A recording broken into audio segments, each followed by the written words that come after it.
I'm here tonight to share my story with all of you. Of course, I have my boss sitting here in the front row. That's kind of like being told you're going to go fishing, Jeremy, with the game warden. So, you know. But I lived a very sheltered life in Southern California. I was never really involved in a lot of crazy things. I had a band through high school, but you know, we weren't the kind of band that got together and played real loud rock and roll. We played some of the more mellow hits of the day, like the Carpenters and the theme from Hawaii Five-0. So I lived a very sheltered life, never was involved in any real vices. And I went forward at the age of 7 and I gave my life to Christ. And then when in high school, I left the little Baptist church there in Rosemead and I began attending a large congregational church in San Gabriel. And there was a profound incident there that would have a life-changing event on me. And I'm not going to tell you about the event tonight in the interest of time, but I'm just simply going to say that when I was 17 years old, I got down on my knees with my youth pastor in his office. And my youth pastor at the time was a gentleman in his 50s, and like I just said, he reminded me very much of Grady. In fact, that was one of the first things Kim and I said when we met Grady. We said, "Doesn't Grady remind you of Doc?" But it was in that office that I told my youth pastor that I felt God was calling me into full-time ministry work. And we prayed about it, and we talked about it.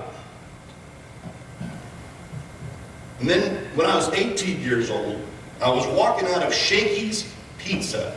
Now they have a Shakey's Pizza in Auburn. My wife and I love to go there because it reminds us of Southern California. We walked out of Shakey's and the Temple City Brighter Side Singers were there. They were raffling off a brand new little red Ford Pinto. Boy, didn't that make you go back a few years. And I said to my dad, "Dad, do you have $1? I want to buy a raffle ticket." My father said, "I ain't going to give you $1. You spend your own dollar." So I took $1 and I bought a raffle ticket. Never thought another thing about it until the summer. And then one day when I was at church, somebody said, "Oh, hey, today they're going to be raffling off the little red Pinto." And I got a phone call at about 3:30 in the afternoon, and I was out in the garage working with my dad. My mother came in and said, "Somebody's on the phone asking for you." I went in, I said hello, and they said, "Mr. Olsen, do you remember buying a ticket for this little red Pinto?" And I said, "Oh my gosh, don't tell me I've won." And they said, "Yes, sir, you have." And I thought, man, I am really special. There is something about me that if they sold 10,000 tickets, that the Lord would bless me in this way, that I won that little red car. And that one incident was probably the worst thing that could have happened, because as I look back on my entire gambling career, that's where things actually began to take effect. And just as Brother Jack here shared with us tonight, gambling comes in all types of different venues, but any time that you are betting or wagering or you're taking a chance, that's gambling. I used to sit and listen to the radio when my wife and I were first married. I used to sit and listen to the radio and get in on these deals where it said, if you're the 35th caller, you'll win $1,000. Well, 3 times I won $1,000 on the radio. And one time when we bought our new house in the city of Duarte, we needed a table and chairs, and I happened to have won a round-trip set of tickets, airline tickets to anywhere in the United States. And we sold the tickets, and we were able to buy our dining room table. And so it was instilled in me that, okay, as long as you try to win, you're going to win something, and then that was going to mean that you were special. Well, I was a lot like the older brother in the story this morning. Nothing for me came simple. I tried Bible college. I couldn't stay there. I had OCD. I suffered from ADHD, but back then they didn't know how to diagnose us. I had horrible study habits, hated living in the dorms, college, the whole college scene just didn't work for me when I was 19 years old. And I ended up dropping out of college even though I'd already taken a position as a youth pastor with a church in El Segundo, California. And I continued throughout my life to acknowledge the fact that I just hadn't grown up. I wanted everything to come to me the easy way. And my pastor sat down with me and he said, I think we could come up with a program for you through Liberty Bible Institute in Lynchburg, Virginia, and we can get you ordained through that program. And so being that I was in a congregational church and they basically can make up their own rules as far as how they want to ordain someone, I continued to go through this course of study.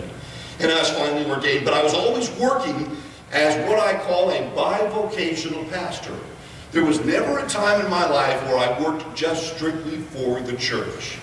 And the more that I looked at what other pastors were doing, the more I would say to myself, hey, Lord, why do they have to have life so easy? Why is it that I have to go out and work a second job or sometimes a third job to be able to make ends meet every month? And so one day, my wife and I were looking at the Los Angeles Times, and we were reading about a little town called Laughlin, Nevada. And we decided to get the kids in the car, and we decided to go there for a vacation.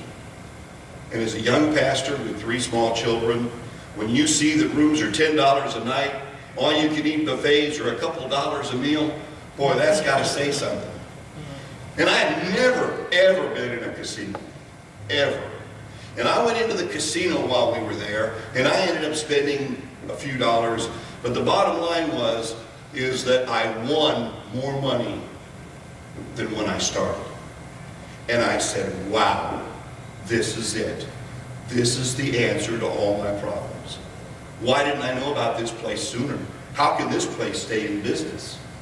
And I continued to find myself, every time I had a free moment with my wife and children, we would go back to the casino. And we would go back to the casino.